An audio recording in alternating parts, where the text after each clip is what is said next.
beloved Boss Mike Cervera.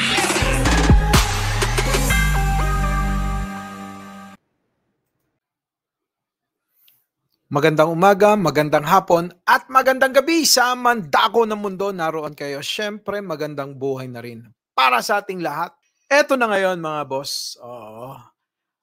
Ayon kay Antonio Contreras, isa tong political analyst. Hindi basta-basta to Di kalibre rin ito. Na di umano, itong si VP Sara Duterte ay forever na. Buti pa si Sara Duterte may forever na. Forever na nga daw na damage niya. Kasiraan na itong nangyaring issue niya pagdating dito sa confidential fund na hanggang ngayon nga hindi pa rin maipaliwanag kung saan ginastos. Ayun na nga mga boss. Ayon sa kanya, ito'y malaking ang pagkasira sa kanyang karir sa politika, mga boss. Panoorin na lang natin sabay-sabay. I'm not even sure the rest she was saved totally. But at least it sort of removed that albatross that will continue to be issued in terms of her request for a confidential fund. But a part of me is also saying, I think Michael read that post as well, that she's also forever damaged now by this issue. It will be used, particularly pag hindi niya masagot yung tanong, nasa mo ginastos yung 125 million na yon. Di ba? Kailangan sagutin niya yun kasi alaanda kung ano sinasabi niya, si Riz Hontiveros masyado madrama, pati yung mga dating kaso ni Franz Castro, inukalkal, ni-red tag. But it doesn't change the fact na meron ka Ito yun mga boss. Ang style kasi ni Sara Duterte, yung style niya, kapag binabanatan siya, imbis na sagutin niya yung issue, imbis na magbigay siya ng resibo, pagdating dito sa mga binabatong issue sa kanya, dito sa confidential fund, kung paano ginastos nga naman sa 11 araw, na maubos mo ang 125 million, di ba? Tila ba pa kaysa sagutin yon? Kung ano-ano yung binabalik naman dito sa mga bumabati ko sa kanya tulad ni Hontiveros at etong si Franz Castro. Parang walang pinagkaiba sa China. Pansinin ninyo. Ang China na tayo yung binubuli, tayong hinaharas, pero sila yung nagpapa-victim ngayon na tayo daw yung nangharas sa kanila, tayo daw yung may ginagawang hindi maganda sa kanila. So parang parehas lang, no? Parehas lang ng estilo ng China itong si VP Sara.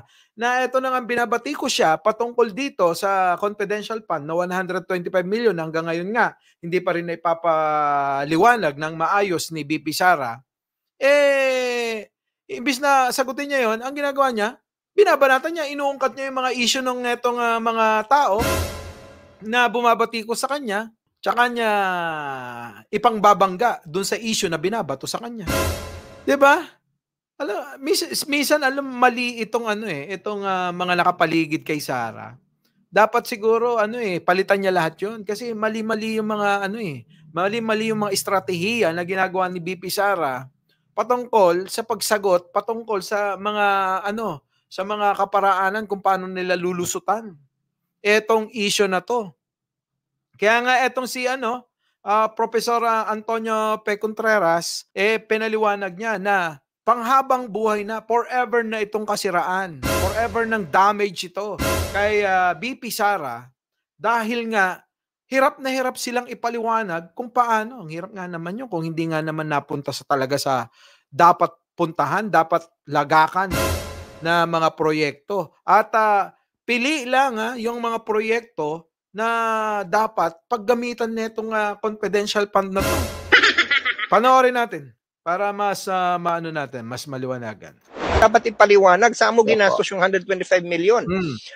It doesn't make us feel better that it's only for 19 days, not 11, but it's the same. It's going to be spending millions of pesos in a day.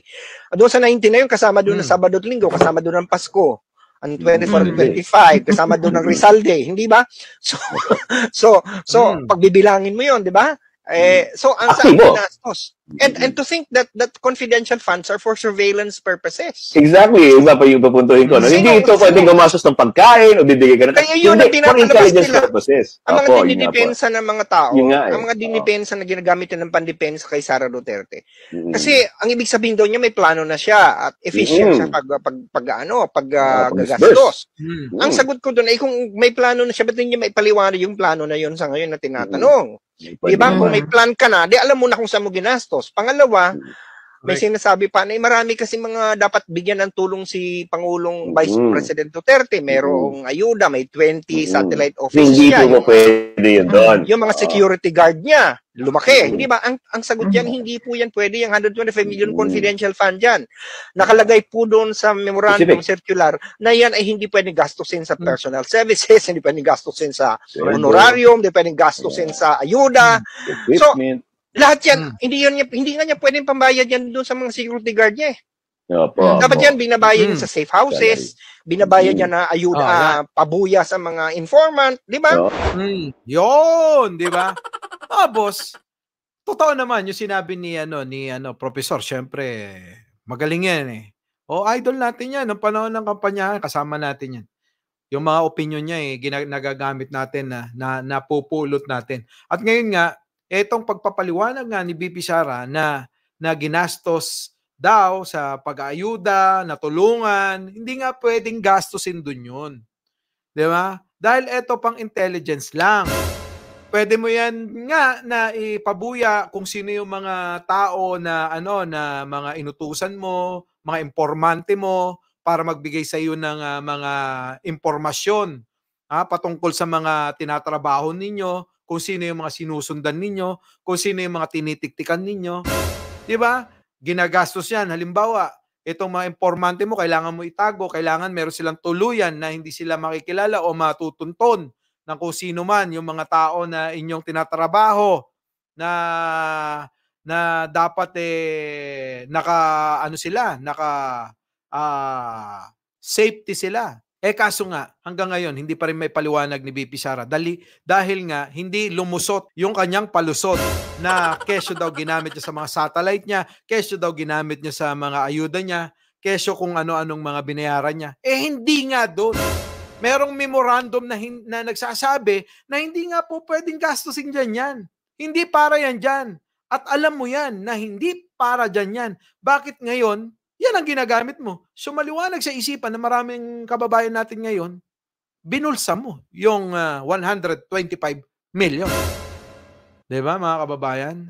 Yan yung yan yung iniisip ngayon ng marami nating mga kababayan. Kayo mga kababayan, sa mga ganitong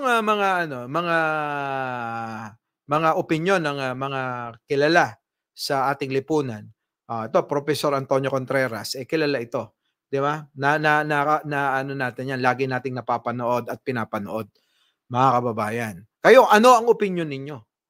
Paki-comment nga po kung sang-ayon kayo sa opinion ni Professor Antonio Contreras o sang-ayon kayo sa opinion ni Vice President Sara Duterte. Paki-comment po, aking babasahin nang sa ganon makapulot po ako sa inyo ng mga opinion na maaari kong matutunan. Muli, Mike Cervera po, laging nagpapaalala, mahalin natin ang ating kapwa, ipagdasal natin lagi ang ating bansa. Magandang umaga, magandang hapon at magandang gabi sa mandako ng mundo, naroon kayo. Siyempre, magandang buhay na rin para sa ating lahat. Our beloved Boss Mike Cervera.